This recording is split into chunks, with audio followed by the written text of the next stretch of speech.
30 van de 135 schutterijen gaan zaterdag verder met kavelen op het Oud-Limburg Schuttersfeest in Borren. Maar tijdens dat OLS is er veel meer te winnen dan alleen de NUM. Bijvoorbeeld beste bordjesdrager, beste houding met een wapen, beste ongewapende tambour-maître of beste vaandeldrager. Schutterij Sint-Joris uit Wessem heeft om die reden vandaag al feest, ook al schieten ze zaterdag dus pas verder op die bulkes. En verslaggever Frank Monen is in Wessem. Frank, ja, het is eigenlijk een reguliere maandag, maar zo te zien iedereen vrij daar? Nou, of iedereen vrij heeft, dat weet ik niet. Maar het halve dorp is toch wel uitgelopen. Want hier leeft het nog echt, dat OLS. En dat schutterswezen, we zien het hier achter me, ze staan nu opgesteld. Ik zal eens even vragen aan de voorzitter van deze schutterij, Sint-Joris. Want ja, het is eigenlijk een beetje raar, voorzitter. Want je moet nog winnen komende zaterdag en toch heb je al feest. Wie kan dat? Ja, dat is eigenlijk ontstaan een soort traditie van jaren geleden al. Dat de harmonie, die ga je hier de havenfeesten. Dat was altijd in de eerste weekend van juli, samen met de OLS. En dan ga je op het maandag ga je die het vroeg shoppen. Nou ja, goed. Als collega-vereniging, ook in Wessem, geest er dan uiteraard, geest er doorheen. En zo is dat eigenlijk ontstaan dat we door met de schutterie heen gingen. Nou, op een gegeven moment is dat gestopt, die havenfeesten. En over de cup bijeen gestoken en dan dachten we, hey, dat was toch wel een super schone dag.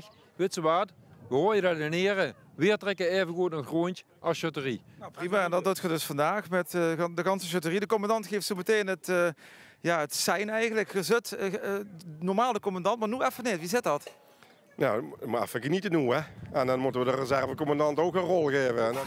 En dat is meestal de maandag naar de OLS. Wie groot is nu de kans dat gewint zaterdag? Ja. Nog vaak gewonnen? Ja, we hebben 4 keer gewonnen. De laatste was 2004 gewonnen, 2005 georganiseerd. En ja goed, diegene waar het zaterdag terug moeten, die hebben allemaal evenveel kans. Dus daar zit je dan ene van en de win speelt misschien dan ook weer een rol. Dus het is ook een beetje geluk hebben. Geluk is de belangrijkste factor. Dan even moet alles kloppen, de shutters moeten goed zijn, het materiaal moet goed zijn. En dat hebben we. Achter staat de stand-in commandant. Geef even een sein dat ze kunnen vertrekken, want ze houden de kroegen toch, begrijp ik, ook uitgenodigd naartoe? Wij gaan nu naar Café de Knip. Dan gaan we de her en dan naar ons eigen shutterslokaal Café de Hoek. Maar dat is straks pas. We gaan nu eerst naar de Knip. Ja. Commandant! Okay. Kijk, en nu vertrekken ze dus hier. En gaan zo weg naar de volgende kroeg. Een kroegentocht Durg-Wessem.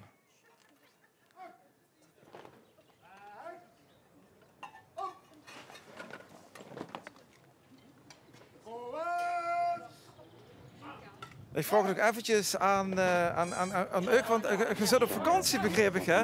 Komende week. Wie kan dat? Ik ga woensdag op vakantie. We kregen het niet allemaal geregeld. We werken allebei in de zorg onregelmatig. Ik kreeg het niet anders geregeld. We gaan woensdag op vakantie. Ik heb nu al penspien. Ja, dus, maar goed.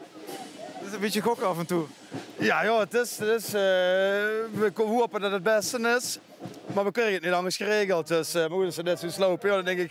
Dan zal ze maar winnen zaterdag, daar hebben ze toch een expeditie. Dan ben ik helemaal gek. Ik ga naar Mallorca op vakantie, dan zwem ik door de Atlantische Oceaan, dan ben ik zo terug in Wessem. En je hebt zijn trompet bij je, dus gang er snel achteraan. Ik ga er gauw achteraan, ja, dankjewel. Succes, fijne vakantie. En succes met de penspien, zal ik zeggen.